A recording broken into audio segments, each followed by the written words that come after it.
Casa Lorenzo, te estoy esperando para ver la noche nocturna de Melo.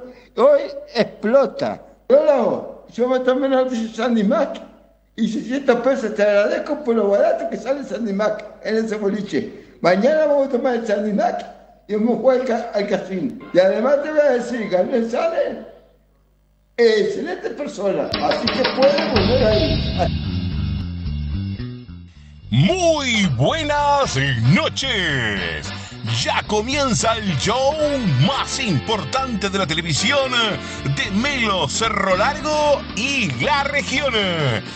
Ya comienza Olla de Grillos en su 7ª temporada. Hoy abrimos el programa con Lucas y su banda, con toda la cumbia para mover el esqueleto. Y en la entrevista central recibimos desde Montevideo y en exclusiva al presidente de FENAPES, el señor José Olivera. Dice que va a hablar de todo sin pelos en la lengua. Valeria se vino hoy como cual capullo en primavera. ¡Mamma mía! Y atención, ya los dejo con Lucas y su banda. Sean todos ustedes muy, pero muy bienvenidos. Disfruten del programa. Yo me tomé una noche Sandy Mac y 600 pesos. Te agradezco por lo barato que sale Sandy Mac en ese boliche. Mañana vamos a tomar el Sandy Mac y vamos a jugar al casino. Perdón, es que no sé la razón y metí el corazón en donde no debía. No vi la señal de que iba en contravía. Fui yo el que se ilusionó y aunque no funcionó, yo te entregué mi vida.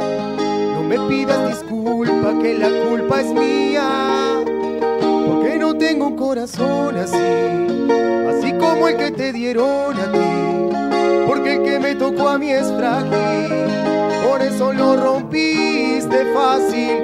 Y yo queriendo un corazón así como el que te dieron a ti, porque el que me tocó a mí es frágil, por eso lo rompiste fácil.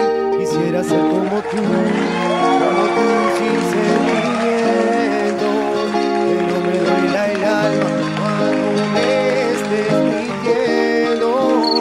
Quisiera ser como tú y olvidar nuestros momentos, pero no soy como tú y aquí sí me estoy muriendo, porque no tengo un corazón así como el que te dieron a ti, porque el que me tocó a mí es frágil, por eso lo rompiste fácil. Y yo queriendo un corazón así como el que te dieron a ti, porque el que me tocó a mí es frágil, por eso lo rompiste fácil. Quisiera ser como tú sin sentimientos, que no me duela el alma cuando me estés mintiendo. Quisiera ser como tú y olvidar nuestros momentos, pero no soy como tú y aquí sí me estoy muriendo.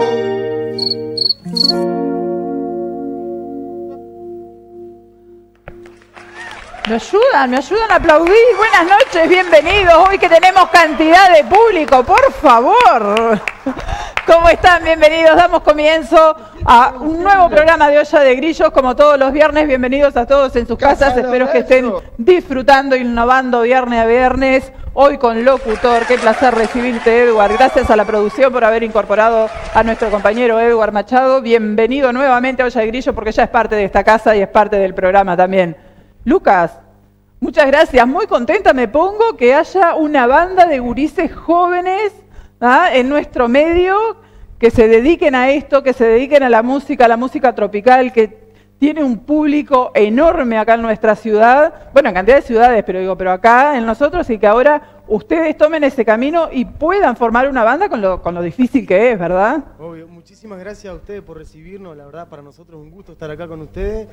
Y sí, con mucho esfuerzo, de a poquito venimos haciendo lo que es esto de la música, que hoy por hoy es algo lindo, lo agarramos como un trabajo más. ¿Cuánto hace que la vienen remando? ¿Cuánto hace que te formaste? ¿Desde cuándo te gusta la música? Y a mí desde los 7 años me gusta la música, pero esto de formar la banda hace como unos 4 meses ya. Uh-huh. Y con el esfuerzo de Diego Rodríguez también hemos llegado a donde estamos hoy. Y bueno, esperamos seguir para adelante sin afloje, ¿no? Bueno, la banda, vamos a contarle a la gente que no son solamente ustedes dos. Buenas noches, ¿cómo estás? Me olvidé tu nombre, saludé a todos, me olvidé el nombre de la... Leandro Silvera. Leandro. Bueno, cosas que pasan, gente, no es raro que yo me olvide de algo. Contanos cuántos integrantes son actualmente y qué instrumentos tienen. Somos 7, tenemos batería, tenemos órgano, tenemos bajo y guitarra con Lean. Y tenemos un güiro también. Bueno, en mi tiempo era una orquesta completa, ¿verdad, Eduardo? Ellos ahora ya no saben lo que es orquesta, banda, tienen nombres todos modernos, gurises, ¿verdad? Pero bueno, está. Me encanta. Ustedes hacen shows, hacen bailes. Contale un poquito a la gente que también se interese y que se interese a llevarlos también. Hacemos show, hacemos baile. La verdad que nos ha ido bastante bien en ese tema que también, con esfuerzo de mucha gente de acá de adentro, de afuera también, se vienen realizando bastantes shows, sí. Cuesta, sí. Bueno, pero lo importante es que se están presentando. ¿Han tenido la oportunidad ya de salir fuera del departamento? Hemos tenido la oportunidad, tuvimos en Oxígeno Club en 33 el fin de semana pasado, también estuvo buenazo, y tenemos el 10 en Río Branco, tenemos el 14 en... Ay, me olvidé el nombre. Hay una agenda bastante apretada, sí, yo les voy a comentar ahora, les voy a pedir a ustedes que nos recuerden el Instagram, el Facebook de ustedes. En YouTube, en Instagram y en TikTok nos pueden encontrar como Lucas y su banda, y cualquier número que quieran comunicarse con nosotros, 092-636-461. Ahí está la agenda porque yo la vi, tampoco recuerdo exactamente porque ya son unos cuantos lugares que van a estar. Así que, bárbaro, espero que sigan trabajando a full. ¿Ustedes tocan solamente música tropical o se van a otros ritmos también? Sí, no, solamente charanga, cumbia, que es el ritmo que más o menos nos gusta un poco más. Y en eso nos estamos desarrollando. No, está bárbaro. Pueden presentarse en bailes, como decía antes, en show, en lo que cumpleaños. En todo tipo de festivales. Buenísimo. Bueno, así que ya saben, hay temas en YouTube, porque también en el canal de YouTube tienen temas grabados con videoclip que están muy buenos. Tenemos que fueron subidos hace poco, no tienen mucho tiempo de subido, y el que quiera visitar la cuenta, que busque Lucas y su banda, que ahí nos va a encontrar. Bueno, bárbaro, les agradezco un montón que estén aquí, ojalá que sigan para adelante y que ya cuando vuelvan sean más famosos, pero que se acuerden de los programas y que estén aquí presentes nuevamente. Muchísimas gracias, siempre que los quieran vamos a estar acá.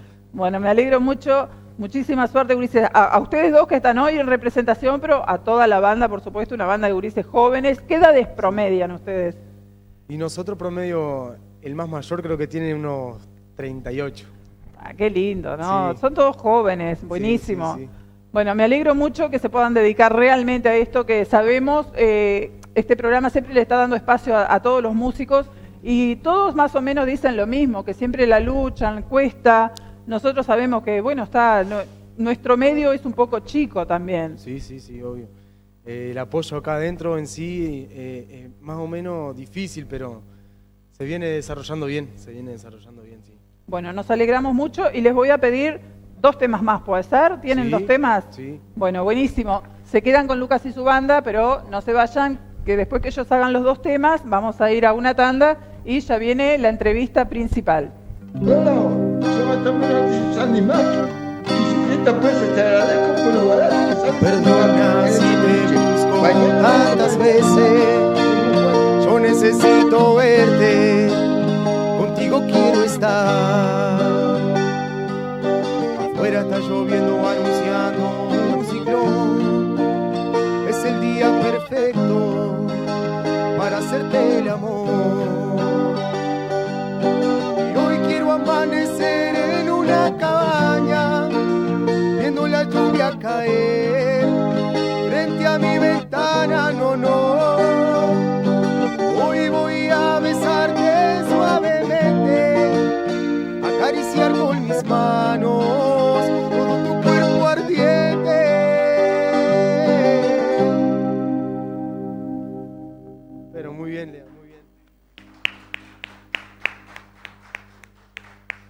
Bueno, ahora nos vamos con la voz de Lean, que tiene también sus temas que hace muy poco lo grabó y nos va a mostrar hoy acá.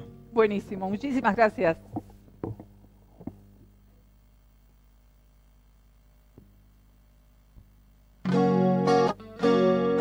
Tú eres un 10, pero sigues con ese tipo que no te llega ni a los pies, ni parece tu tipo.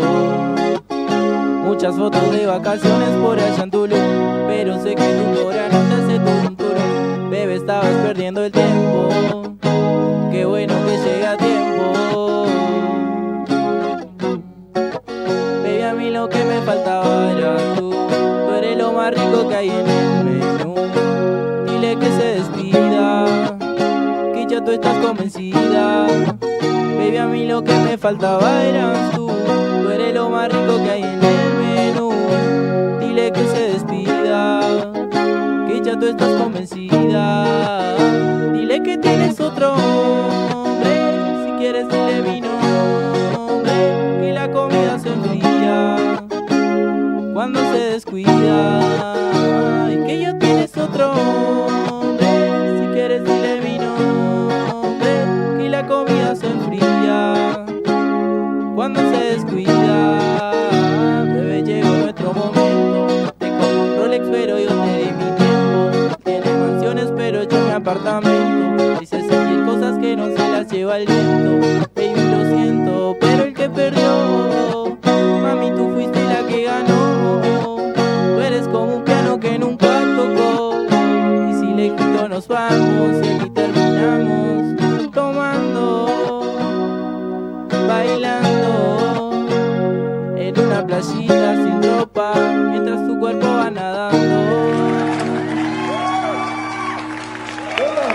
Yo también animar y 50 pesos te agradezco por lo barato que estamos animar en ese boliche. Mañana vamos a comer animar y en una vuelta hay que escribir. Y además te voy a decir, gané sale Casa Lorenzo.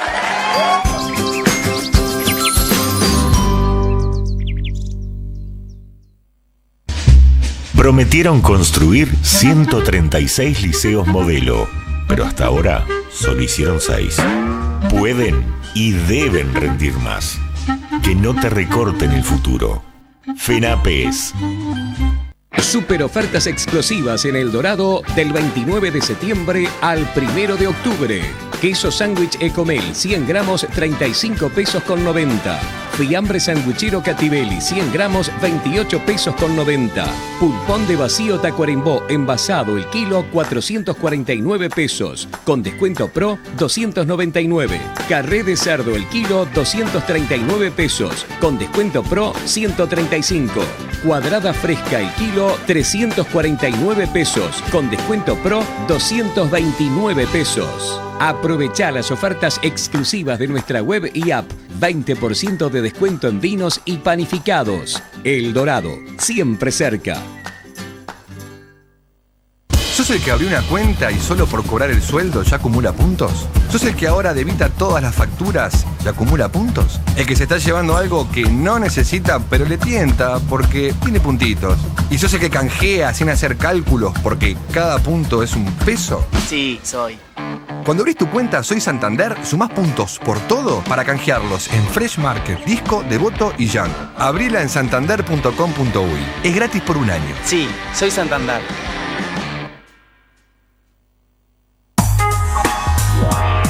Ventajas de ser nuestro cliente. Servicio, beneficio y la mejor atención siempre.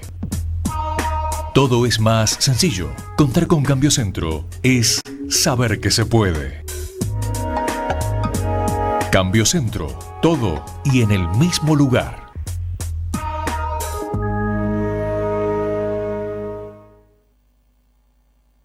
Electromás. Nos encontramos en Muñiz 610, casi Wilson Ferreira. Con 40 años de trayectoria, nos especializamos en la venta de materiales eléctricos e iluminación, herramientas, bombas para agua, aires acondicionados, calfones, extractores para cocina y baño, filtros para agua y mucho más. Realizamos recarga de extintores y venta de artefactos de emergencia, cartelería y alarmas homologadas por bomberos. Especialistas en electrificación rural autorizados por UT. Electromás, Muñiz 610, teléfono 46 42 41 82, 098 401 500. En lo que va del periodo, el recorte en la ANEP supera los 150 millones de dólares. Pueden y deben rendir más. Que no te recorten el futuro. FENAPES.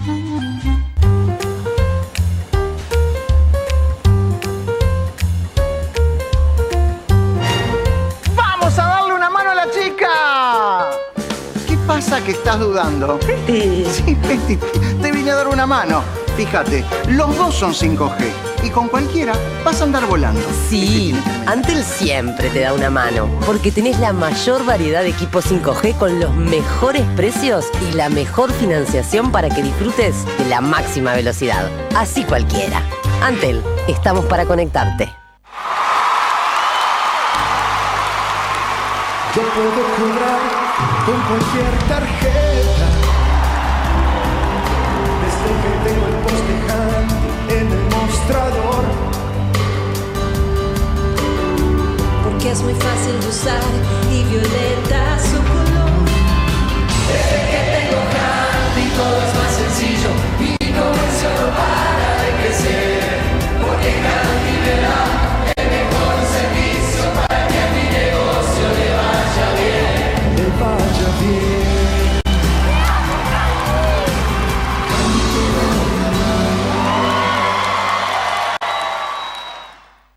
Papá es único. Hoy 3 hogares estrenan nuevos muebles. Los clientes favorecidos eligieron sus regalos y en septiembre duplicamos los regalos. Más clientes favorecidos, más hogares felices. Y no paramos hasta fin de año. Tienda Papá, Maggi Equipamientos, Mueblerías Papá. Aunque dijeron que era en el centro, redujeron la inversión por estudiante. Pueden y deben rendir más. Que no te recorten el futuro. FENAPES. ¿Sos el que abrió una cuenta y solo por cobrar el sueldo ya acumula puntos? ¿Sos el que no pagó la nafta y se fue con el tanque lleno? ¿Sos el que canjeó esa pilchita para hoy? Cuidado que no se te manche, galán, ¿eh? Y el que dijo, yo hago las compras sin que nadie sepa que sumás puntitos. Sí, soy. Cuando abrís tu cuenta Soy Santander, sumás puntos por todo para canjearlos por lo que quieras. Abrila en santander.com.uy. Es gratis por un año. Sí, Soy Santander.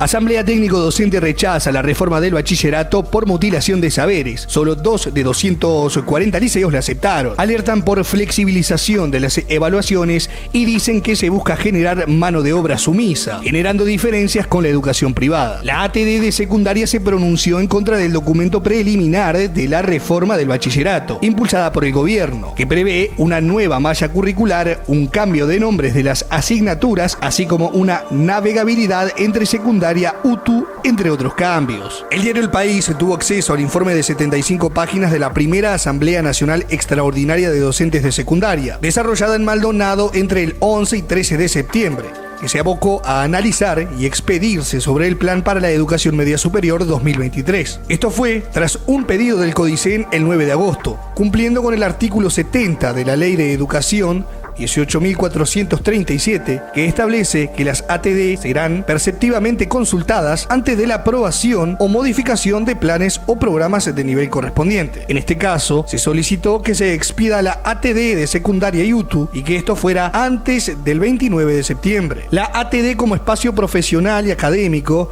atravesado por una ideología crítica y liberadora, no puede dejar de expresar su enfático rechazo a esta propuesta por considerar que condenará a generaciones de jóvenes a hacer simplemente aquello que las personas que vienen del mundo productivo y detentan los modos de producción desean modelar, señala el informe. En ese sentido, se indica que los principios de los dos planes que están vigentes en secundaria, Plan 2006 y Plan 1994, mantienen su vigencia y deben rescindir cualquier intento de modificación o revisión en las actuales condiciones. Estos son los principios de universalidad, de reversibilidad, reformulado actualmente a navegabilidad, gradualidad, apertura o posibilidad. La mesa permanente de la Asamblea Técnico Docente de Secundaria analizó los pronunciamientos de los liceos del país y destacó en el acto de clausura que hubo un rechazo abrumador tanto a la reforma como a su marco conceptual. Solamente 2 ATD liceales se pronunciaron a favor de un total de 240 informes relevados. Las asambleas técnico-docentes son órganos públicos deliberantes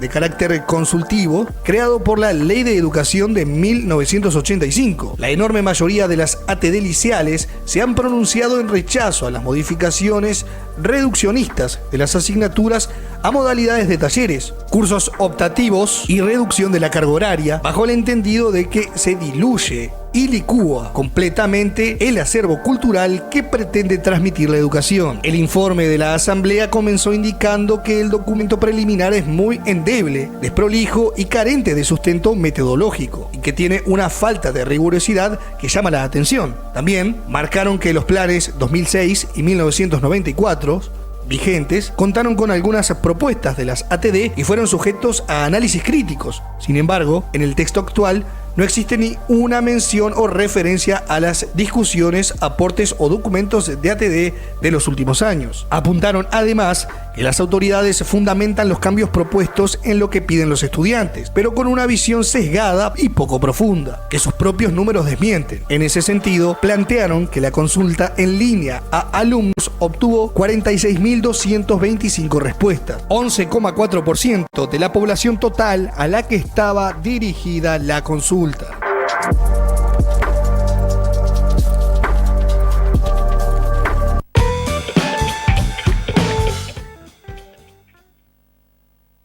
Bueno, y ahora sí, gente, después de este hermoso comienzo que tuvimos a toda música tropical con Lucas y su banda, estamos dando comienzo a lo que es el tema de la noche de hoy que nos convoca, y para eso le damos la bienvenida a José Olivera, presidente de la Federación Nacional de Profesores de Secundaria. Muchísimas gracias por la deferencia de venir explícitamente a nuestro programa. No, gracias a ustedes, Valeria. Buenas noches, un saludo a la teleaudiencia. Agradecer al canal, después de casi 4 meses, tratar de generar este encuentro, cosa que agradecemos. Las agendas a veces nos juegan una mala pasada, pero bueno, aquí estamos escuchando además un muy buen informe. Yo preguntaba antes de salir al aire, porque la verdad hay que felicitar la producción de este informe, que creo que ha sido muy exhaustivo, muy claro y con muy buenas fuentes, algo que muchas veces no lo encontramos siquiera en los grandes medios de comunicación de la capital. Bueno, nos alegra mucho que nos diga eso. Para nosotros en el interior nos levanta un poquito. Pero Valeria, fíjate Sebastián que ha trabajado mucho en este programa, Sebastián Lucas. Yo recuerdo, disculpa que si te pisé, yo recuerdo una entrevista a nuestro compañero secretario general, Emiliano Mandasen, donde el doctor Robert Silva le dictaba las preguntas a una periodista de un connotado canal de la capital, porque la periodista sabía que no sabía qué preguntar. Y encontrarse en un canal del interior con un informe de este contenido, de esta profundidad, de esta riqueza, la verdad, debo felicitar al canal, a la producción, a quienes trabajaron en el informe. Bueno, muchas gracias. Sebastián, que ha sido el que ha estado en contacto contigo y que como tú decías, desde hace 4 meses que estamos intentando tenerte por acá, pero quizás, viste, que a veces por algo no se dan las cosas. Ahora tenemos muy candente el tema de las ATD, que perdón, antes de entrar contigo, vamos a aclarar algo, tengo que aclarar algo, porque nosotros siempre nos debemos tener la otra parte, tener la otra campana de las cosas. Personalmente, por teléfono, me comuniqué con Robert Silva para intentar hacer una nota vía Zoom para tener su palabra aquí en este programa. Está de campaña, yo que bueno, para dialogar contigo. me derivó Robert, a Robert Silva a su secretaría, que me comunicara con una o uno de sus secretarios para coordinar el Zoom. Me comuniqué 2 veces con la misma secretaria. Bueno, no tuvimos respuesta. Después intentamos comunicarnos con el ministro a través de la oficina local, de sus representantes local acá, para buscar la palabra oficial a través del ministro, que sea. Bueno, acá en Melo tampoco nos pudieron hacer ese nexo, así que sí, yo creo, lamentablemente, digo, no es culpa nuestra, el intento lo hicimos. Así que te damos la bienvenida a vos. Gente muy ocupada. Robert está de campaña y además hoy en secundaria tiene el título del programa, una boya de grillo importante. Bueno, bárbaro. Creo que el ministro de la Ciudad tiene algunos problemitas en Panamá, ya hace un tiempo, creo que anda muy ocupado también en eso, así que aquí estamos. ¿Vos qué opinás de la candidatura? Porque esa era una de las preguntas finales que teníamos medio por acá, mirá, pero ya que hablaste... Nosotros como FENAPE resistimos los archivos. En el año 2019, cuando se proclamaba la renovación del Partido Colorado, emergía la figura de Ernesto Talvi, que sorpresivamente le ganó un líder histórico como el doctor Sanguinetti en la interna. Se decía Robert Silva en la fórmula de la renovación del partido. Y nosotros dijimos, Robert Silva es el retorno de la vieja política. Es el retorno de la política a la persecución. En la educación hoy hay persecución a estudiantes, hoy hay persecución a docentes. Es el retorno del acomodo, del secretismo. Acaba de renunciar el vicedirector general de educación secundaria, tenemos justamente un informe después de diciendo esto mismo, ¿no? Entonces, creo que ahí ya tenemos un primer elemento. Un segundo elemento, cuando hace muy poquitos días la doctora Ana Ribeiro, de quien tengo el gusto de haber sido alumno en sus clases de historiografía en el IPA, dijo, la transformación educativa es un proyecto de larga data de Pablo da Silveira que lo está instrumentando Robert Silva, dijo una gran verdad. Porque este proyecto que ustedes acaban de colocar en el informe desde la óptica de la TD, que compartimos además, tiene 3 cosas que son claras. Primero, no tiene nada de novedoso. Es la versión nacional de un proyecto global, regional, que se ha aplicado en muchos países, incluso en algunos de sus aspectos ya tardíamente o fuera de época. Lo segundo, que es un proyecto que ha sido no consultado. Al día de hoy, no hay un colectivo docente, pero no solamente de sindicatos, ni las ATD, ni las asociaciones profesionales, llámese la Asociación de Profesores de Historia, la Asociación de Profesores de Geografía, recorramos todo lo que pueden ser las distintas... Nadie ha salido a explicitar el apoyo, sino que por el contrario, con muchos elementos, ha criticado fuertemente. Sí, no, tremendo los resultados, lo que dio como resultado el tema de las ATD, digo, realmente solo 2, si mal no recuerdo. Sí, 2 liceos en más de 240. Exacto. Y el tercer elemento que yo quiero decir, que en este marco es algo que se está imponiendo. Y se está imponiendo por necesidad de una persona que ha utilizado a la ANEP y los fondos públicos que aportamos todos los que estamos en este estudio y toda la sociedad uruguaya para su lanzamiento personal como candidato o precandidato dentro del Partido Colorado. Esto en realidad es gravísimo. Es todo política, mire, vos, digo, personal. Yo creo que hay un viraje más peligroso aún, porque uno tenía la sensación que desde el año 85 para acá, muchas veces, sobre todo los partidos tradicionales, blanco y colorado, le daban como premio consuelo a algún dirigente que no salía electo diputado, senador, dirigir la educación, como podía dirigir cualquier otra empresa pública. Eso pasó y hay varios nombres. Ahora, yo no me imagino a un Juan Pibel Devoto, yo no me imagino a un Germán Rama, yo no me imagino a un doctor Yarzábal utilizando los fondos públicos que están destinados a la educación de nuestras hijas y nuestros hijos para hacer su propia campaña electoral y posicionarse desde ese lugar. Y nombré a 3 insignios docentes y educadores que tuvieron responsabilidades máximas en la conducción del organismo principal de la educación uruguaya desde el 85 para acá, pertenecientes ellos todos a distintos partidos. Sin embargo, creo que, como bien dijo la profesora Ana Ribeiro, el proyecto pensado, orquestado desde la concepción clasista, con un contenido ideológico donde cree que en la sociedad hay perdedores y ganadores, como lo cree firmemente el ministro da Silveira, que desconfía y detesta a los docentes. Cuando el ministro de Acevera dice, sacamos filosofía de secundaria porque los docentes no entienden un texto simple, está diciendo una gran verdad, porque es lo que él cree. De hecho, trajo toda una cohorte de técnicos, una corte de técnicos de la Universidad Católica, de la ORT, en un gobierno, en un estado donde su educación es laica. Hoy ha privatizado hasta la construcción de la política educativa pública. Ahora, y obviamente, y déjame terminar con esto porque es importante, tiene dos grandes componentes. Esto que es lo que la teoría dice. Por un lado, se afianza la lógica de educación pobres para pobres, y si hay dudas de lo que estamos diciendo, recuérdese lo que dijo la precandidata del Partido Nacional, la economista Laura Raffo, los conocimientos universales ya no importan, o lo que dijo la propia doctora Aristimuño, responsable de esta instrumentación, que dijo, los empresarios no quieren gente formada. La gente quiere, hay que formar lo básico, lo mínimo, ¿tá? Porque esos que están en la educación pública, como dijo algún ministro argentino, que tuvieron la desgracia de caer en la educación pública, ¿no? Como si caer en la educación pública en algún momento no fue un orgullo nacional, ¿sí? Totalmente. Y que ellos se han encargado de destruir, son las concepciones ideológicas que imprimen un modelo de sociedad donde hay ganadores y perdedores. Y sobre todo, y esto es importante, es un atentado no solamente al derecho al ejercicio de la educación, sino al futuro de las nuevas generaciones. Porque hoy el mundo se mueve en términos de suertes individuales y colectivos en función de quien produce y quien accede al conocimiento. Y si usted a una futura generación le está prohibiendo o se la está haciendo más difícil, como dicen los gurises, en esa posibilidad de hacer el conocimiento, lo que está generando son condiciones para una mayor pobreza y marginación de una buena parte de nuestros gurises. Bárbaro, vamos un poquito por orden. Actualmente, ¿cuántas materias hay en secundaria y cuáles son las que ustedes dicen que quieren desaparecer, digamos, que no existan más? Desde el otro lado se dice que no es que no vayan a desaparecer ciertas materias, sino que como que les van a cambiar el nombre. Sí, esto es un problema muy técnico, pero que hay que explicárselo a la sociedad. Porque yo, que tengo hijos en la educación pública, porque mis hijos no van a la educación privada como el de algunos jerarcas, mis hijos van a la educación pública, porque creo en la educación pública, tiene dos grandes problemas, o dos componentes de un mismo problema. Uno es qué asignaturas uno entiende debe tener una propuesta curricular en función de los objetivos que busca brindarle en términos de formación a las nuevas generaciones.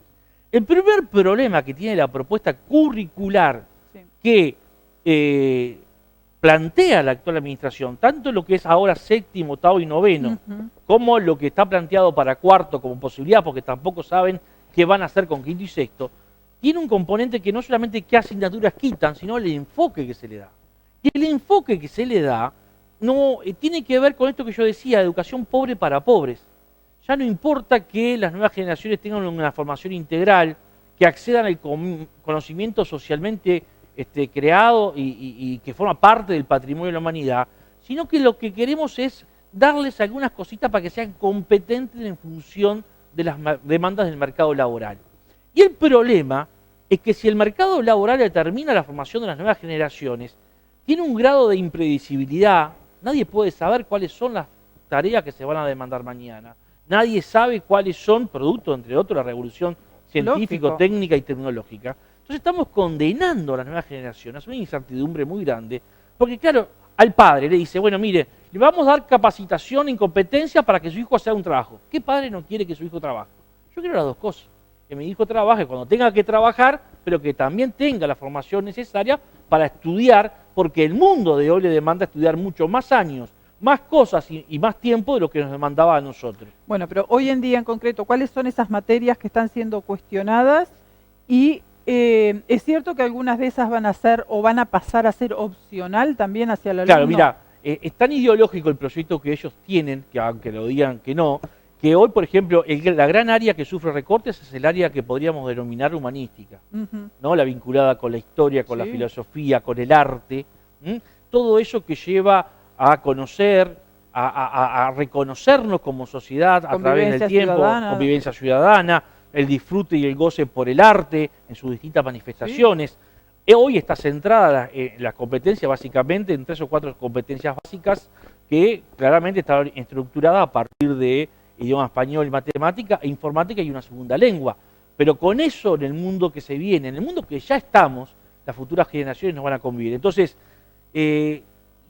ahí está cuando yo decía que no era novedoso. ¿Ustedes se acuerdan cuando Bolsonaro proclamó el movimiento de la escuela sin partido en Brasil?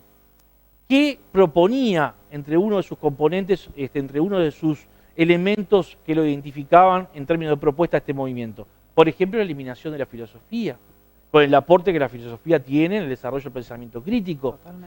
Proclamaba la eliminación de la historia, con la importancia que la historia tiene en la formación política del sujeto, que además, entre otras cosas, de ser trabajador, poder producir conocimiento, va a tener que ser un ciudadano. Bueno, todas estas áreas son las que están hoy en que ya se ha perdido un poco. Ya se ha perdido por producto de que... Porque, digo, en mi época, por ejemplo, en la escuela, ya desde la escuela, digo, se trataba de otra manera el tema historia. Sí, claro, no olvidemos también que por cercanía nuestra generación atravesó una etapa en dictadura, donde, entre otras cosas, no solamente hubo cambio de las propuestas curriculares, de las asignaturas, sino que también hasta se barrió con una muy buena parte del cuerpo docente, sobre todo el excelente cuerpo docente que el Uruguay tenía hasta inicios de la década de 70. Y después de eso hubo mucho esfuerzo por restituirlos a ellos, pero no se pudo corregir de alguna forma ese lapso que se perdió. Ahora, lo que nosotros estamos diciendo es que, tal cual está planteada la propuesta hoy, se van a quitar de la propuesta curricular esas asignaturas que tienen que ver con el desarrollo integral del ser humano. Y lo que se le va a brindar son algunas competencias básicas para que sea un buen empleado. Esta es la lógica, esta es la idea. Por eso la doctora Aristimuño dice... O sea que no hay dice, más el incentivo para que vos te formes en tener tu propia profesión. Exacto, porque en última instancia yo creo que aquí hay un problema que nos retrotrae casi 100 años atrás, en aquel debate que había entre el viejo herrerismo, que es básicamente la casta que hoy gobierna, con el vallismo, ¿no? Luis Alberto Herrera decía, si se seguían implementando políticas vallistas, hasta el hijo de un zapatero iba a ser bachiller, cuando ser bachiller en aquel entonces estaba reservado solamente para unos pocos. Bueno, algo de esto está hoy siendo recreado, con nuevas iniciativas, con nuevas contextualizaciones, pero que va en ese sentido. Es decir, por eso nosotros decimos, si nosotros no vamos a un proceso de democratizar el acceso al conocimiento, si no vamos a un proceso de amplitud en términos educativos, de garantizarle no solamente el ingreso al estudiante al ciclo formal educativo, sino su permanencia, la adquisición de aprendizajes, que él mismo pueda pensar sobre el proceso formativo que va asumiendo, pero hoy el mundo exige estudiar casi durante toda la vida. Y hay una cosa que aquí se está planteando claramente, por ejemplo, y es ponerle obstáculos para que los estudiantes, por ejemplo, no lleguen al nivel terciario. ¿Por qué se ahoga presupuestalmente a la Universidad de la República? ¿Por qué se ahoga presupuestalmente a la Universidad Tecnológica? Porque los grados de formación allí son tan grandes, son tan importantes, la producción de conocimiento que estas universidades realizan y aportan al país son tan importantes, que si usted tiene muchos estudiantes allí, bueno, esa idea de que el conocimiento es para uno poco, se le va de las manos. Bueno, o sea que está difícil el tema de la reforma de la educación, y hay otra instancia ahora que se va a tratar en unos días referente con lo mismo, Sí, que fue los mira, resultados de la ATD, que inclusive había una fecha, creo que era hasta hoy 29, si no me equivoco. Bueno, a ver, hay una cuestión que la audiencia tiene que tener claro. Los tiempos políticos electorales nunca coincidieron con los tiempos educativos. Aquí forzosamente el doctor Robert Silva, que de docente tiene poco, porque en realidad se le nota que tiene poco de docente porque de educación realmente sabe poco. Pero es profesor, ¿no? No, mire, yo tengo que decir que es abogado y que tiene algún grado de certificación de algún cursito de pedagogía que él mismo creó siendo secretario general del CODICEN a nivel del Instituto Normal de Enseñanza Técnica, el INET, y que desde el 2000 para acá, después que salió del CODICEN, su principal fuente de ingreso no ha sido la educación. De hecho, hoy no cobra como presidente de la ANEP, hoy cobra como secretario general de la URSEA porque el sueldo es mayor. O sea, ni siquiera vive con el sueldo que cobran los docentes, vive de la política, no de la docencia. Perfecto. Entonces, creo que aquí hay que tener claro que aparentemente, y sin mucha apariencia, el doctor Robert Silva debía estar renunciando al CODICEN por impedimento constitucional, más allá que hace 2 años que está en campaña, ya, antes del 27 de octubre próximo. Claro, se le agota el tiempo. Entonces eso hace que la administración quiera apurar un conjunto de definiciones que vienen a agravar más este panorama, porque ya de por sí, cuando usted impone, cuando usted no escucha,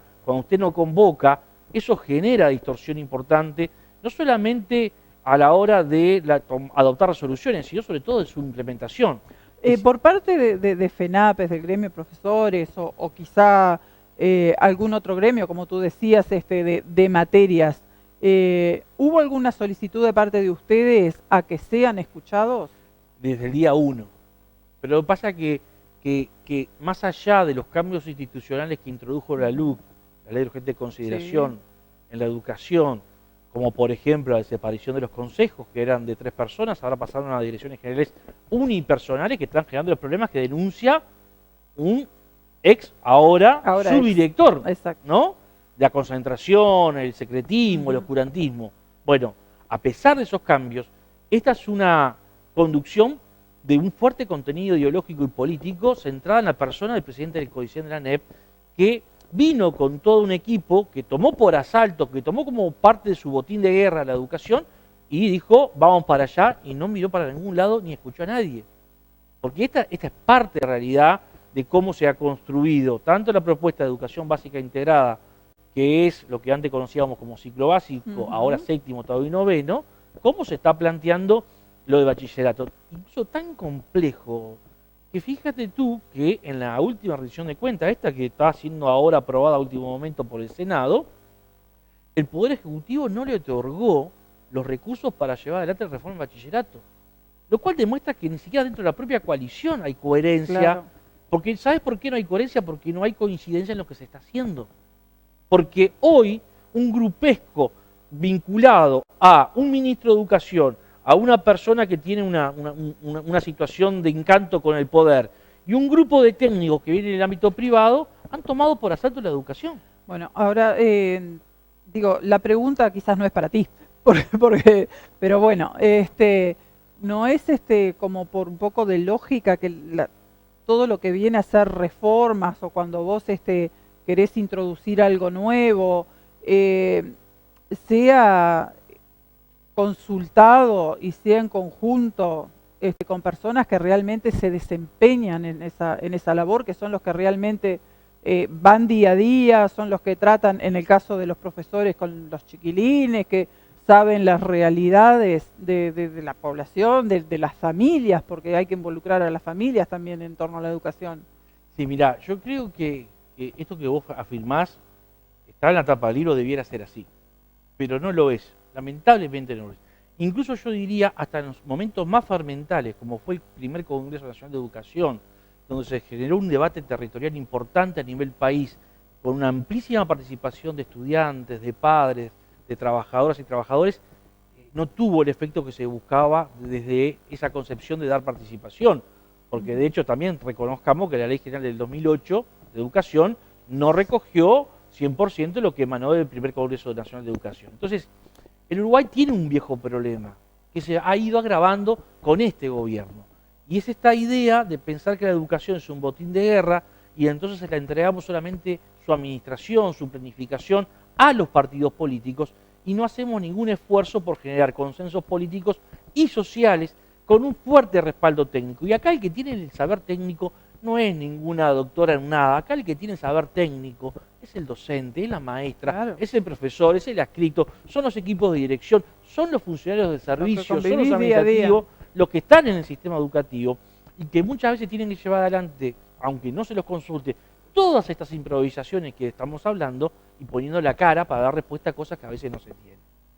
Bárbaro, ¿te quedó algo de este temita? Porque si no ya vamos a pasar a ver justamente un informe de la renuncia de Óscar Yáñez para tratar de entender y de aclarar. No, está el tema presupuestal, pero que también implicaría un bloque tal vez, ¿no? Porque salvo Schipani, Robert Silva, hacia los que están en campaña, está claro que lo que hay desde el 2020 para acá, ley de presupuesto mediante, es un proceso de recorte presupuestal en toda la educación, no solamente la ANEP, en toda la educación. De hecho, ayer estábamos con el compañero secretario general Emiliano Mandasen en un acto acompañando a los gremios universitarios, a los gremios de la UDELAR, que estaban allí en una movilización frente al hospital de clínica, donde claramente se ha recortado presupuestalmente la ANEP, se ha ahogado presupuestalmente a la Universidad de la República, se ha ahogado presupuestalmente a la UTEC. Claramente vamos a estar cerrando el periodo en el 2025 con algo así como el 4,3% del Producto Bruto Interno, cuando habíamos llegado al 5,1%. Este recorte está generando consecuencias negativas muy importantes, sobre todo el sistema educativo, incluso afectando hacia adelante, ahora en el corto plazo, obras que estaban previstas. Por ejemplo, hoy vimos la obra del Liceo de Noblía. Definime lo que es recorte presupuestal, porque para que el público lo entienda, la gente común que nos está mirando. Muy concreto. Porque, a ver, porque también está el temita de que, piden solamente plata, que es los sueldos, que lo único que les interesa son los sueldos. Dentro del recorte presupuestal entran otras cosas que no solamente el sueldo de los profesores. Sueldo, que son los cargos. Ahí está. Hoy tenemos más estudiantes por grupo, hoy tenemos cierre de grupos, hoy tenemos cierres de grupos importantes, orientaciones en bachillerato, particularmente afectando de forma muy importante al interior del país. Hoy tenemos cierre de nocturnos. Es decir, hay una serie de situaciones que están afectando las condiciones de trabajo y de estudio que están asociadas directamente al recorte presupuestal, porque de cada 100 pesos que se tenía del 2020 cuando comenzó esta administración, se va a terminar el periodo con algo cercanos a los 89. Quiere decir que esos 10, 11 pesos de recorte presupuestal implicó sacar cosas que se venían haciendo en el sistema educativo que beneficiaban tanto a estudiantes como a docentes. Tema obra. Hoy pasamos por Noblía y vimos la construcción del Liceo de Noblía, que no es una obra de esta administración. Venía planificada y los fondos estaban previstos desde antes en un fideicomiso que es administrado por la Corporación Nacional para el Desarrollo. Pero no hay nada del Liceo de Tupambaé. Y quiero decirle a los televidentes que esta obra que estaba proyectada para el corto plazo, hoy está en duda que se haga porque, como yo recién decía, el propio gobierno, el propio Poder Ejecutivo, no le dio al CODICEN los recursos para la reforma educativa. ¿Qué hizo el Parlamento? Sacó fondos que estaban en la Corporación Nacional para el Desarrollo destinado a obras para pagar parte de lo que se requiere para la transformación educativa, que en principio abarcaría solamente cuarto año. Con lo cual, algunas de las obras que estaban planificadas ahora están en duda. Bueno, estos productos concretos, esta es la situación concreta que genera este proceso de recorte presupuestal. Hay, antes de pasar al siguiente tema, viste que uno va hablando y se te van ocurriendo. Ahora el sistema, la modalidad que hay, por ejemplo, acá en el Liceo 5, es la alimentación a los chiquilines, que está muy bueno. ¿Eso también puede perjudicar en ciertos sistemas? Nosotros hemos visto recortes en otras áreas, y entre ellas en la alimentación. Ya a principio, recuérdense en toda la discusión que hubo al principio de este gobierno, de esta administración, con el tema de alimentación escolar, donde teníamos nada más ni nada menos que al ministro de Educación cuestionando la inversión que se hacía en términos de alimentación escolar. Hoy tenemos una dificultad mayor, muchas experiencias que se están implementando, particularmente en educación media. Primero, no se cuenta con la infraestructura para un servicio de alimentación, hay liceos que no tienen salón comedor, mucho menos salas o espacios de elaboración. Se están tercerizando los servicios, que sabemos todos que son más caros. Hay muchas dudas en algunas de estas situaciones en torno a la calidad. De hecho, hemos tenido situaciones de intoxicación de estudiantes en distintos puntos del país, lamentablemente. Claramente, esto es volver a los 90, donde había empresas que hicieron bastante dinero con este tema de alimentación, particularmente en educación media. Hemos visto cómo se han recortado programas de asistencia a los estudiantes más vulnerables, como los que estaban previstos en el proyecto Paulina Luisi, para destinar esos fondos a pagar propaganda en redes sociales sobre el fútbol, sobre la transformación educativa. O sea, miremos dónde la autoridad coloca las prioridades. En vez de colocar las prioridades en resolver los problemas alimenticios, o como por ejemplo tenemos hoy una fuerte demanda de equipos multidisciplinarios, producto de que hay un deterioro importante de la salud mental de nuestro estudiantado, la administración dice, no, vamos a publicitar lo que estamos haciendo, publicizamos a hacer campaña, y entonces sacamos plata de esto para pagar pautas en televisión o en redes sociales. Bueno, creo que estas son de las cosas que tenemos que discutir un poco más con seriedad y profundidad. Bueno, ahora sí, compañeros, los invito a que nos pongan el video 2. El Yáñez renunció al cargo de subdirector de secundaria que ocupaba desde febrero del 2021. En carta dirigida a la directora general Jennifer Cherro explicó los motivos. Encuentro que actitudes suyas de la última reunión de autoridades, la falta de información fluida de participación y omisiones hacia la labor que desempeño, incrementadas durante las últimas semanas, no favorecen mi permanencia, escribió. En la carta publicada en redes sociales por el dirigente de FENAPES, Emiliano Mandasen, Yáñez dice que accede a la información por página web o por funcionarios que casualmente le comunican las resoluciones. El presidente de ANEP, en tanto, dijo que el CODICEN analizará el caso, pero le restó importancia a las diferencias entre la número 1 y quien era el número 2 de secundaria. Óscar Yáñez ha colaborado muchísimo, en particular en lo que tiene que ver con la transformación curricular. Jennifer Cherro en general, con todo lo que es la transformación educativa. Y bueno, cuando hay diferencias profesionales en un equipo de trabajo, es sensato que se planteen. Y yo lo hablé con Óscar, él entiende que tiene que seguir otros trabajos en su vida, otras formas de avanzar y bueno, y resolveremos esa situación. ¿No había buen relacionamiento entre Yáñez y Cherro? Hay excelente relacionamiento. Como dice la nota, en los últimos tiempos se habrían generado esas diferencias. Yo trabajé con los tres, tuve reunión hace poco con los dos, entre los tres nos reuníamos, había buen equipo, sí. El diario El País informó que al asumir el actual gobierno, Óscar Yáñez era el principal nombre que se manejaba como director general de secundaria. Sin embargo, el presidente del CODICEN, Robert Silva, eligió a Jennifer Cherro y la respalda hasta ahora. Bueno, en la carta de renuncia, Yáñez afirma que existe falta de información fluida de participación y omisiones hacia su labor y afirma que se entera de resoluciones a través de la página web. Una de las posibles líneas que dice esa carta de renuncia. Mire, yo en principio no le tendría que agregar más nada, porque creo que más claro échele agua, ¿no? Claramente allí, en la nota de renuncia del profesor Yáñez, a quien lo conocemos, con el cual siempre mantuvimos un buen diálogo, está dando cuenta claramente de esto que yo decía, el manejo de la opacidad, del secretismo, que es un estilo de conducción. Y ese estilo de conducción tiene una cabeza. Y no quiero ser con esto reiterativo. Esa cabeza se llama Robert Silva. Porque este estilo de conducción, él también lo impone en el CODICEN. Nosotros acá hemos sido testigos, digo acá porque detrás de cámara hay algunos compañeros de la Dirección Nacional, donde en reuniones del CODICEN con la coordinadora del Sindicato de la Enseñanza del Uruguay, el doctor Robert Silva afirma las resoluciones que adoptó el CODICEN, que el resto de los consejeros no saben, pero no los consejeros, los docentes, a los cuales sistemáticamente se le niega y oculta información, los consejeros políticos. Estoy hablando nada más y nada menos que del doctor Gabito Sóboli, expresidente del CODICEN de la ANEP, en el gobierno de la calle Padre. Estoy hablando de la profesora Dora Graciano, representante de Cabildo Abierto en el CODICEN de la ANEP. Y eso es un estilo de conducción. Incluso ustedes en el informe vuelven a colocar un tema muy importante. Óscar Yáñez era el principal candidato a ocupar la Dirección General de Educación Secundaria. Sin embargo, el doctor Silva eligió en secundaria, en UTU, en primaria, ciertas personas que le son, diríamos, incondicionales y que se manejan por fuera, yo no diría de la institucionalidad, pero que se manejan con un nivel de lealtad personal y no institucional. Y esto es un deterioro institucional muy fuerte para la ANEP. Recordemos además que no es la primera persona que renuncia en esta administración en educación secundaria. Cuando secundaria era todavía consejo, esto es antes de la ley de urgente consideración, había una segunda consejera, la profesora Reina Pintos, que también renunció al cargo, básicamente argumentando, no tanto por escrito, pero entre corrillos, que intercambiábamos con ella, exactamente lo mismo.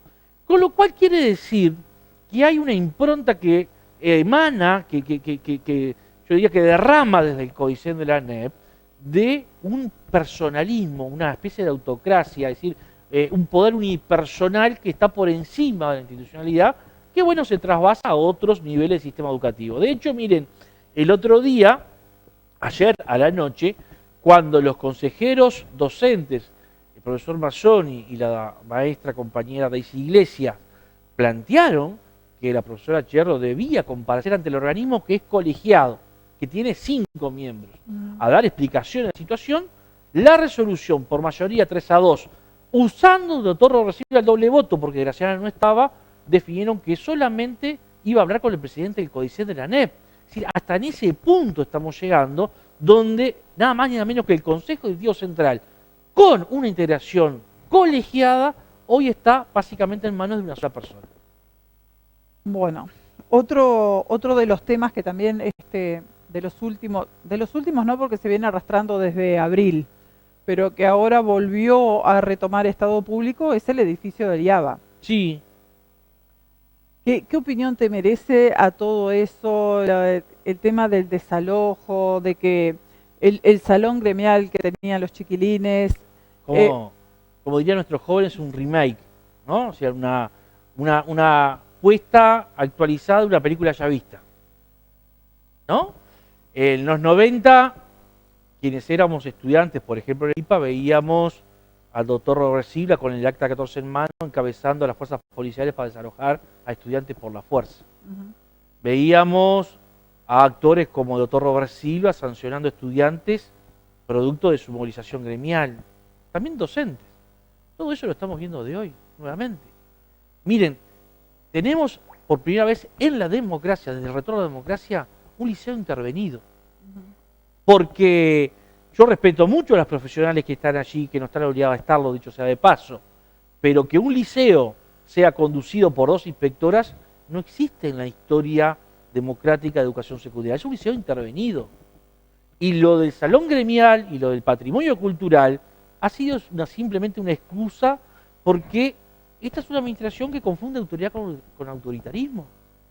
Y está claro que en su impronta de recorrido por la educación hay actores que se han caracterizado siempre no por el diálogo, no por la búsqueda de acuerdo, no por convencer, sino por imponerse por la fuerza.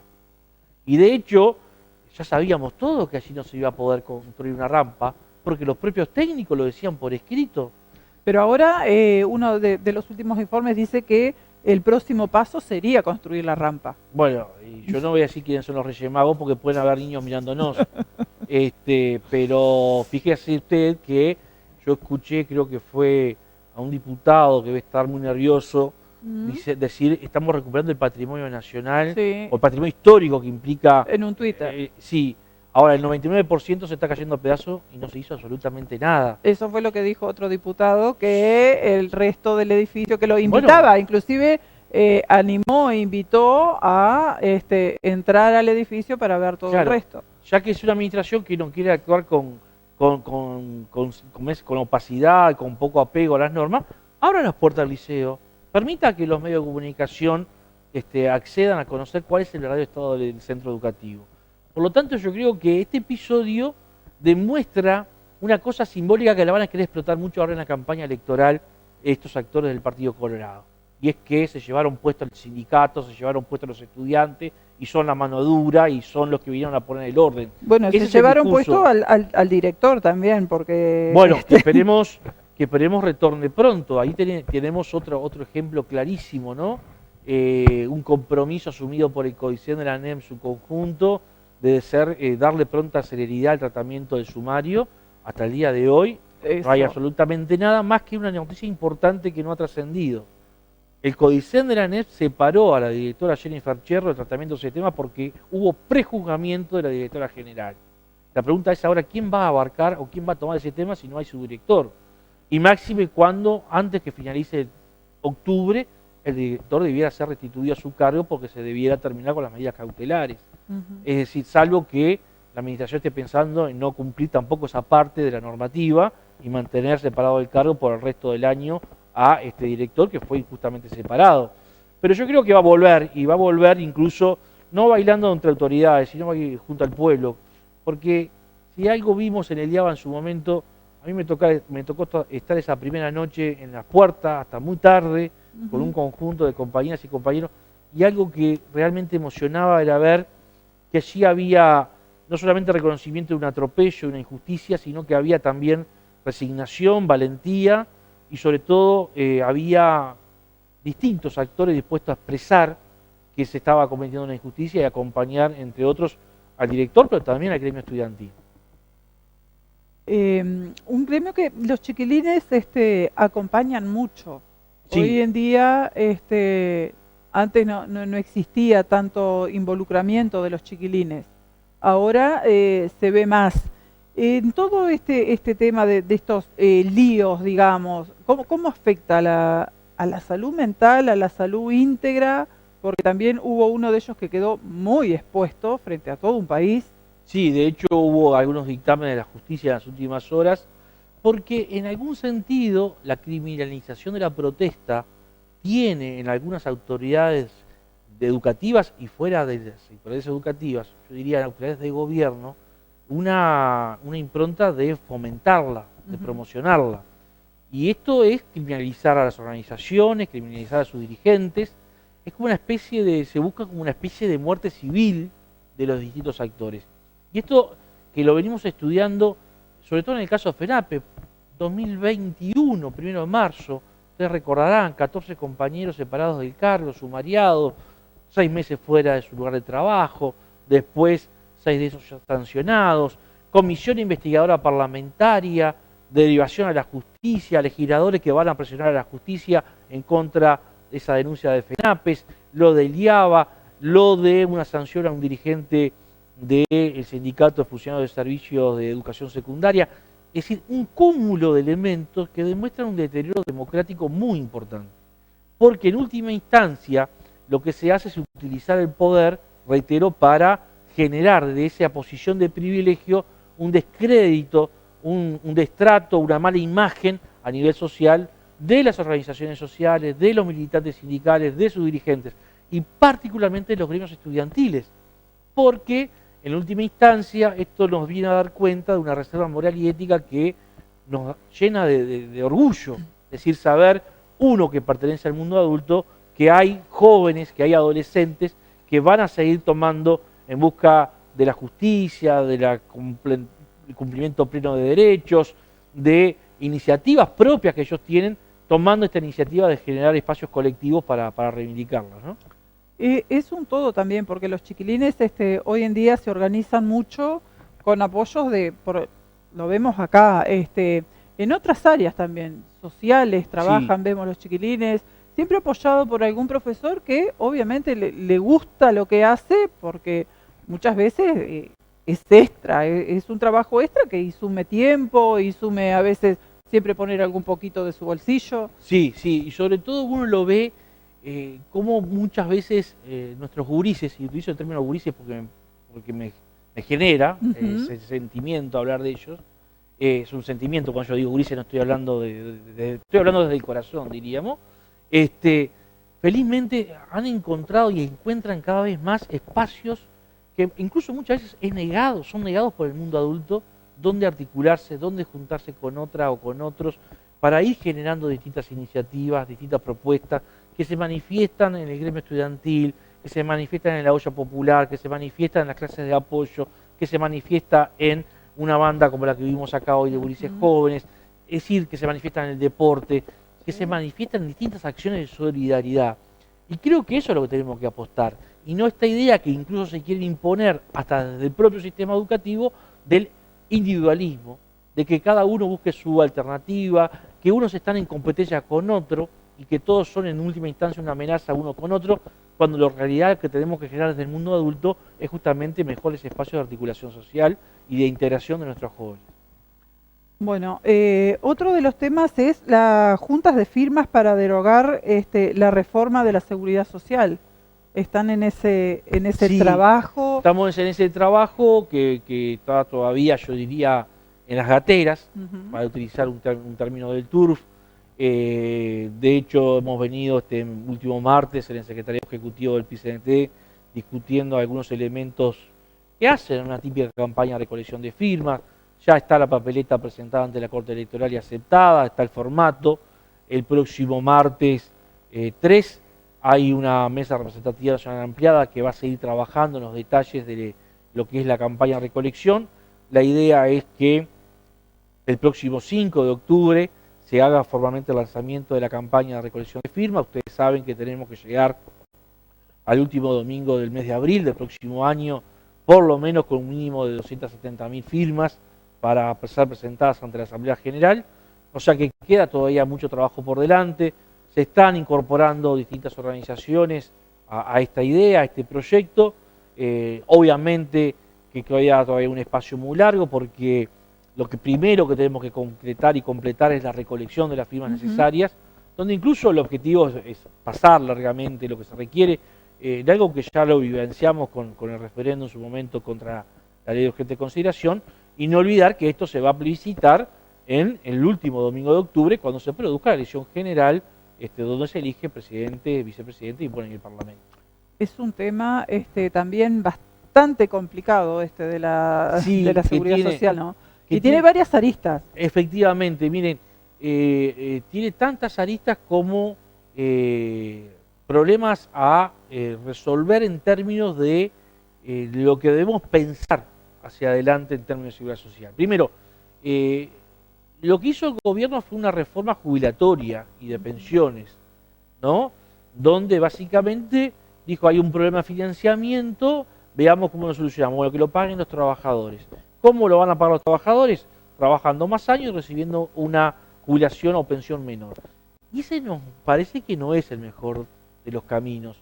Sobre todo porque el mundo tiene que empezar a discutir, y de hecho está discutiendo, desde otra perspectiva. Yo vengo de estar por segundo año consecutivo en la Asamblea General del Trabajo, mejor dicho, en la Conferencia Mundial del Trabajo, en la OIT, donde se está discutiendo, por ejemplo, un nuevo sistema tributario donde se le pida a las grandes empresas que incorporan tecnología, que desplazan mano de obra ocupada, aportes. Y esos aportes se tienen que pensar desde una óptica de una reforma tributaria que, por ejemplo, grave las ganancias que esas empresas van a tener, no a partir del empleo de mano de obra de personas concretos, sino de aplicación de ciencia, de tecnología, de elementos técnicos a los procesos productivos o a los procesos de los servicios.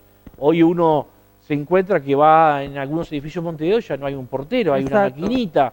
Bueno, en los bancos, toda la automatización, los supermercados.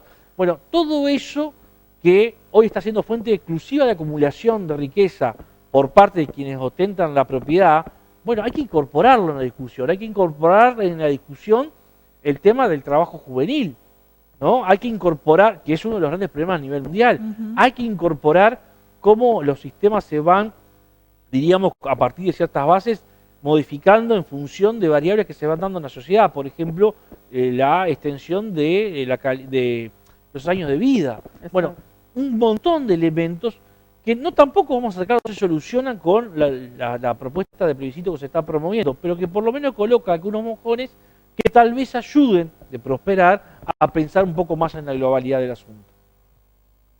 Qué lío con las AFAP también, ¿no? Bueno, ese es un gran problema, ¿no? Sobre todo porque, así como están establecidas las AFAP, estaban planteando una situación de lucro dentro de la seguridad social. Yo te soy sincera, todavía no estoy entendiendo para qué lado agarrar, cuál es la decisión que tengo que tomar hoy en día, si voy, si me desafilio, si me afilio, porque hay varias campanas y por un lado... Bueno, nosotros ahí desde el PICDNT tenemos un buen equipo de asesoramiento. Se trabajó muchísimo con los que se llamaron en su momento cincuentones, por ejemplo, y hoy hay otros colectivos generacionales, sobre todo, que están en una situación también de impas con respecto al artículo 8 de la ley del año 96, estamos hablando, haciendo referencia en este caso. Bueno, que ahí hay una fuente de consulta para la ciudadanía en general, es decir, a través de los plenarios se pueden contactar quienes tengan alguna pregunta concreta sobre el tema. Allí, obviamente, el plenario intersindical, que por lo general tiene compañeros del área de seguridad social que se dedican a estos temas, si bien ellos capaz que por ahí no le pueden solucionar o no dar la respuesta adecuada o que se requiere, sí tienen los mecanismos para llegar a compañeros que están en el equipo. Te van a orientar a que tú des a donde realmente necesitas ir. Efectivamente. Bárbaro, espectacular. Hace un rato tú tocaste salud mental. Sí. Es un tema que está hoy en día muy vigente y por suerte se está hablando y visibilizando mucho. Y hay muchos chiquilines con una problemática de salud mental. En el tema de cómo lo acompañás desde un centro educativo, cómo lo toman Y a su vez también la pregunta es, ¿qué pasa con los profesores, con los educadores que están dentro de los centros? ¿También están siendo afectados? Sí, mira, hay un primer elemento que incluso yo te diría se está discutiendo a nivel mundial. Esto pasó mucho con la pandemia, en un principio vinculado al personal de la salud. Es decir, cómo cuidamos a quienes nos cuidan. Exacto. Y yo te diría que hoy, en el sistema educativo, y me voy a referir exclusivamente a secundaria. Sí, sí. Voy a hablar de adolescentes, aunque sé que muchos de estos también están en etapas más tempranas, por lo tanto ubicados en otros subsistemas. Hoy estamos en una absoluta soledad, un absoluto desamparo, porque no tenemos, la administración no cuenta con los medios y los funcionarios y los equipos necesarios para trabajar en la orientación, primero del cuerpo docente. Tampoco el cuerpo docente tiene dónde recurrir fuera del sistema educativo, porque así como le pasa a los estudiantes, tampoco ha sido una prioridad hasta el momento para las empresas o para quienes brindan servicios en el marco del Sistema Nacional Integrado de Salud. Tampoco lo hay en otras políticas públicas que hasta hace poco desarrollaban ciertos proyectos territoriales que hoy ya no están producto de los recortes presupuestales. El MIDES, particularmente, que también hace mucha campaña con muchos anuncios, ha retirado del territorio muchos de los apoyos a los cuales se recurría ante esta falta que se tenía o bien en el sistema educativo o bien en el sistema integrado de salud. Entonces hay una situación muy compleja, sobre todo porque hay una demanda creciente y angustiante. Yo ayer, antes de estar en un acto en Montevideo, con algunos de nuestros compañeros, estuve trabajando por espacio de 4 horas en el Liceo Joaquín Suárez, Canelones, donde soy efectivo hace muchos años. Y una docente de larga trayectoria, con un cargo muy importante, me decía, en tal grupo donde pasó tal cosa, hace 2 días pasó tal otra. Y no hemos tenido desde la Dirección General de Educación Secundaria, a pesar del pedido que se hace desde el cuerpo docente, desde el equipo directivo, ninguna respuesta, ningún apoyo concreto para ver cómo abordamos esta situación. Entonces, el desamparo, la angustia que esto genera, también está afectando la salud mental del propio docente. Exacto. Que muchas veces se va a su casa con un grado de angustia de no saber cómo colaborar, ayudar, rodear, apoyar, orientar a ese estudiante o a esa estudiante que está en una situación compleja y que no encuentra el espacio donde poder expresar lo que le está pasando para que se la pueda ayudar, ¿no? Y a veces nos encontramos con hechos lamentables peores todavía que eso. Entonces, sí, que estás inconscientemente también, das alguna asesoría mal o no sabes qué hacer, digo. En estas situaciones lo recomendable, lo necesario, lo importante es contar con la orientación técnica, y hoy no la tenemos. Fíjense que estamos todavía desde el año pasado, 2022, por cubrir 60 cargos de psicólogos en educación secundaria. La administración llamó a un concurso que todavía no ha terminado y no se ha provisto de esos 60 cargos ningún cargo. Ahora se acaban de crear, a partir de nuestra presión y de otros actores, unos 36 cargos más para secundaria, pero tampoco se han nombrado esos cargos. Entonces, el promedio de los centros educativos no tiene los equipos técnicos que necesitarían para abordar esta creciente problemática que está instalada en nuestra sociedad. Los detonantes en los menores de edad, en los estudiantes, pueden ser variados. Sí, lo son. Hay mucho tema, puede haber droga, puede traer problemas de familia. Está el tema famoso del bullying entre los chiquilines, que hoy en día no saben cómo expresarse o cómo resolver ese tema. ¿Puede ser que vaya por ahí, por algo de esto que te comenté? Sí, yo ahí separaría con mucho cuidado. En el último caso, el fenómeno del consumo de sustancias ilegales es el resultado final de un proceso que tiene otras cosas antes. Y particularmente el tema de la violencia intrafamiliar es un tema, yo diría, primordial,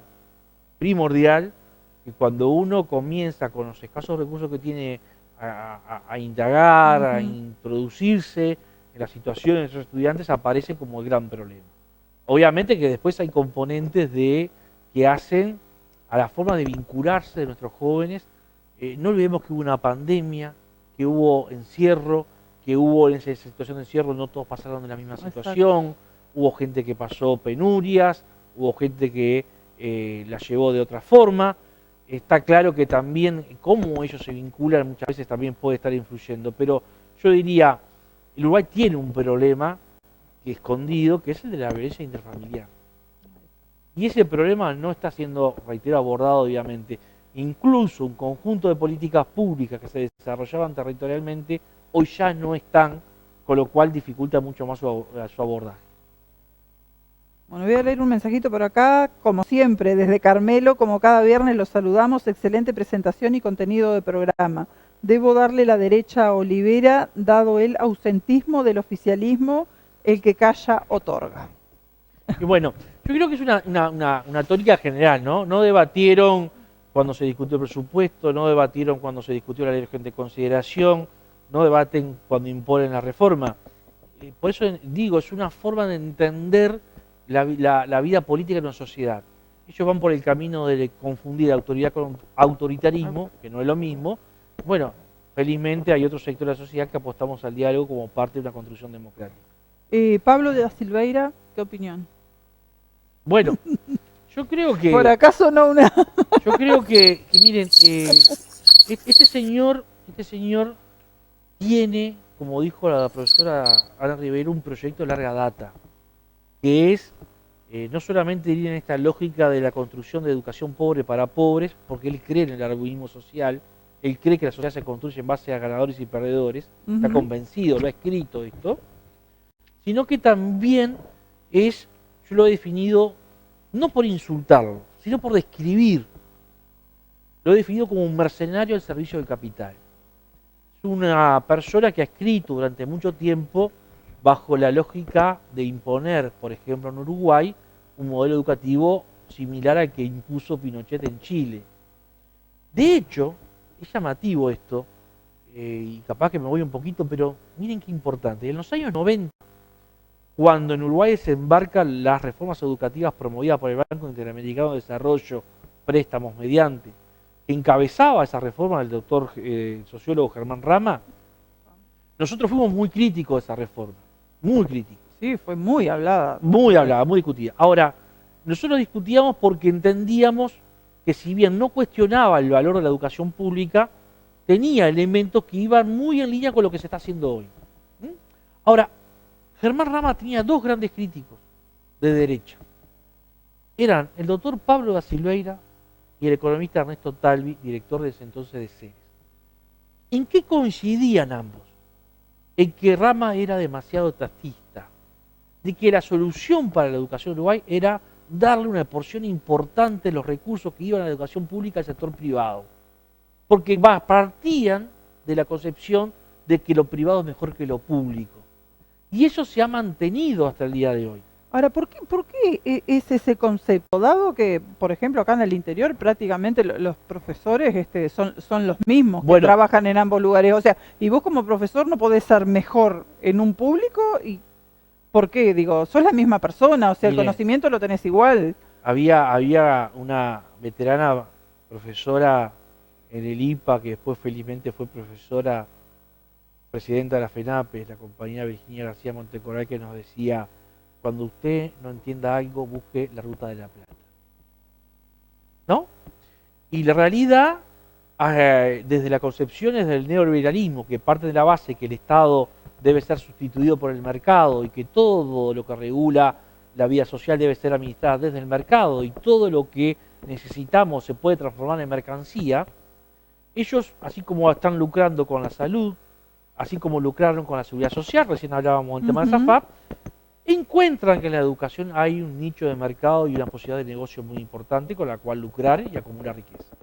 De hecho, esta es la base del modelo chileno, que hasta hace muy poquito, 2019, Ernesto Talvi lo seguía reivindicando. Y lo sigue reivindicando el doctor da Silveira al día de hoy y lo pone en práctica. Hoy la ANEP le está dando, aún en el marco de recorte presupuestario que recién hablábamos, recursos públicos a universidades privadas. Por ejemplo, para cursos de posgrado que se podrían hacer perfectamente en la Universidad de la República a la Universidad Católica. Hoy los cuadros técnicos de la Universidad Católica están reformando la educación pública. Bueno, eso es lo que hicieron con la Ley de Urgente Consideración, cuando eliminaron el Sistema Nacional de Educación Pública y pasamos a un Sistema Nacional de Educación, donde no hay diferencia entre lo público y lo privado. Entonces, Pablo da Silveira es el abanderado de ese proceso. Tiene razón la profesora Ribeiro cuando dice, este es un viejo proyecto de larga data de Pablo da Silveira, que encontró en Robert Silva, diríamos, el escudero para llevarlo a la práctica. Bien, bueno, lo último que nos llegó, Sebastián sigue trabajando hasta último momento. Te voy a leer el titular. Dice, Premio Nobel de Física escribió a Silveira y pidió que la astronomía siga siendo una materia obligatoria. Sí, es un remake, ¿no? Esta película ya la vimos, pero con otros actores en los 90. Otra vez.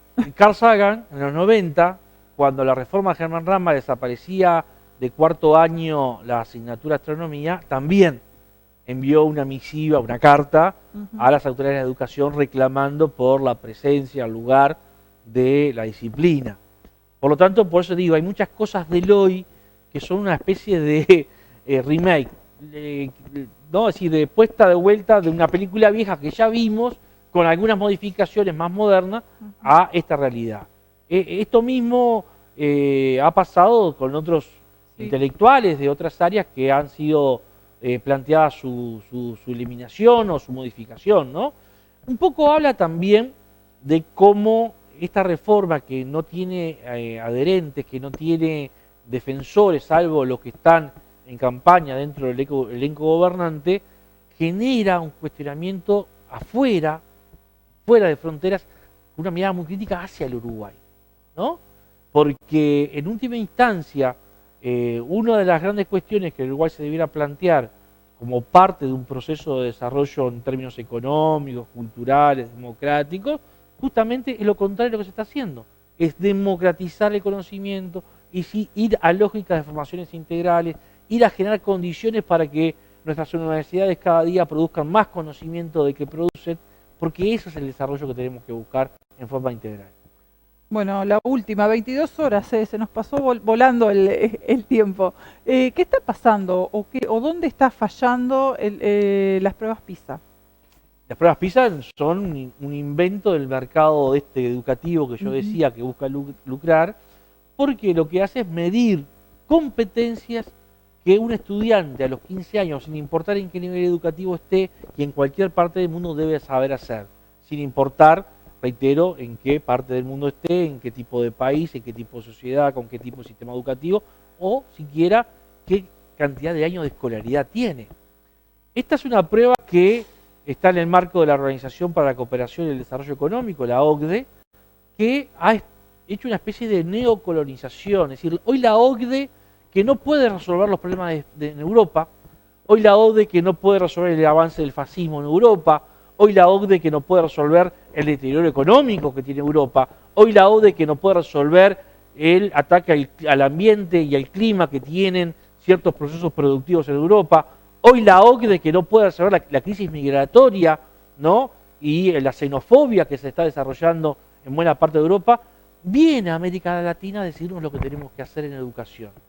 Y las pruebas PISA son parte de esa lógica que hoy la OCDE impone. De hecho, buena parte de lo que hoy se está haciendo en términos de transformación, por hecho yo empecé hace rato diciendo esto viene de afuera, esto es una copia, es recomendación de la propia OCDE. Por lo tanto, yo creo que una de las grandes cuestiones que tenemos que hacer en el corto y mediano plazo, y esto habrá que debatirlo con los partidos políticos en la próxima campaña electoral, es si de una buena vez no debemos vernos a nosotros mismos, ver qué es lo que queremos y qué tipo de proyecto educativo debemos encauzar y no seguir copiando lo que otros nos marcan.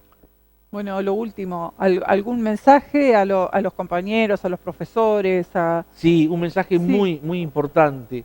Después de una larga lucha del sindicato... La federación de FENAPE se va a hacer en Melo, me están diciendo. Sí, primero, esto que me parece más importante, porque recién tuvimos con un compañero en la puerta del canal. A partir de la lucha del sindicato hemos logrado democratizar el concurso para efectividad para más de 6.000 docentes. Este es un logro muy importante desde el punto de vista del sindicato. Hacía 9 años que no había llamado concurso con carácter general. Esto no quiere decir que a partir del 2025 los más de 6.000 que se iban a inscribir se vayan a efectivizar. Va a haber un proceso, pero por lo menos hemos logrado que haya por parte de la administración una convocatoria de un concurso con carácter universal prácticamente. Buenísimo. Y esto es ya de por sí un logro muy importante. Los compañeros se han podido inscribir, no sin dificultades, pero se han podido inscribir, y aquellas cosas que hayan quedado medio en peligro o en entredicho, bueno, vamos a estar en condiciones de corregir lo que haya que corregir.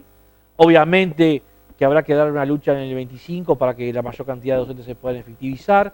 Habrá que discutir un nuevo presupuesto que integre con el nuevo gobierno, porque el derecho emergente de este concurso va a estar vigente hasta el año 2027, o sea que la idea es que en esa fecha o antes, sería lo mejor, el 100% de los que concursen y salen en concurso puedan estar efectivos.